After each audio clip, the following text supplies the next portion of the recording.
the sequence opens with this title card where we're talking about mankind being introduced to the quote-unquote the Superman. So we're immediately being placed in a context where the filmmakers are kind of asking us to take Superman more seriously, kind of grounded in the real world rather than as a kind of comic book superhero character.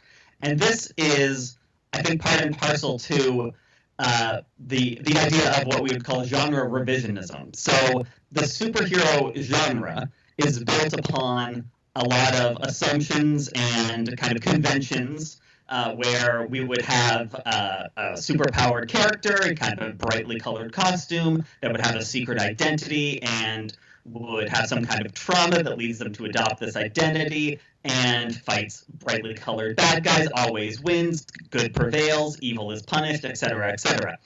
And with a film like Man of Steel, and then especially in Batman v Superman, the idea of genre revisionism is that we're going to interrogate the assumptions of genre, and we're going to kind of deconstruct them a little bit, and we're going to, especially in this case, ask questions like what would happen if we had superheroes in the real world. So it almost functions as a bit of a genre critique. In light of this kind of film, comic books of especially the 1960s and before seem very quaint and naive. And so the idea of Superman not being this character that is kind of perfectly good and perfectly trustworthy, the idea, but asking that question, what would happen if Superman was in the real world, we have this, it's a much more complex scenario that when you place it in the sort of, not just the real world, quote unquote, but our present kind of political climate, ideological climate, we have, it brings in a lot of other issues, like Superman as a kind of threatening immigrant figure, for instance.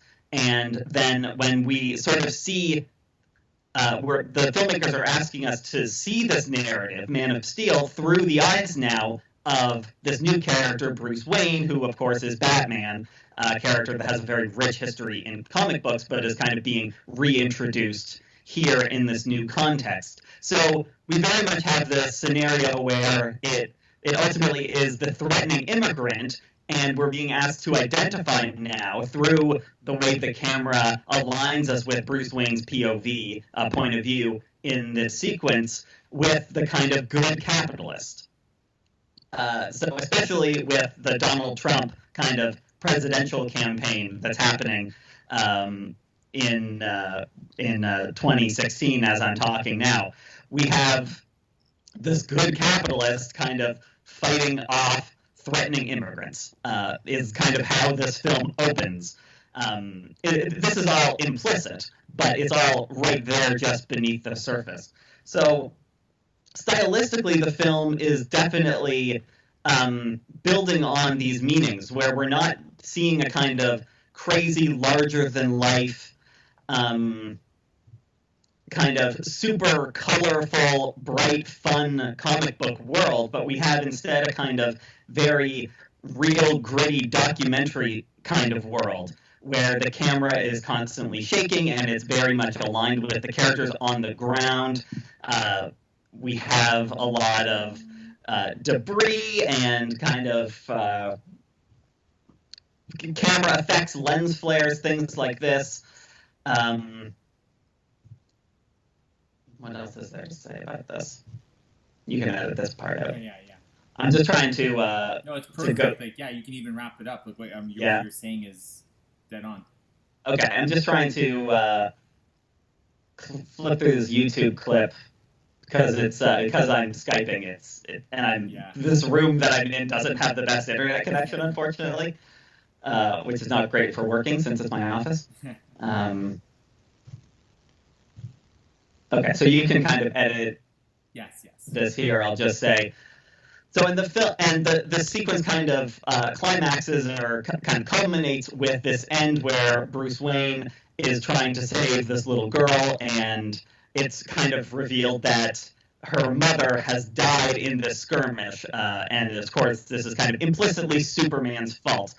And throughout this entire sequence has like very explicit echoes to 9/11, where we have this camera panning up to this building that has been totally demolished by, I believe it's laser vision in this case, but we also have an overhead shot earlier in the sequence where there's an alien ship just cutting through skyscrapers like butter.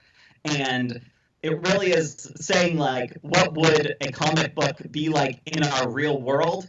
It would be like 9/11, but a million times worse, almost.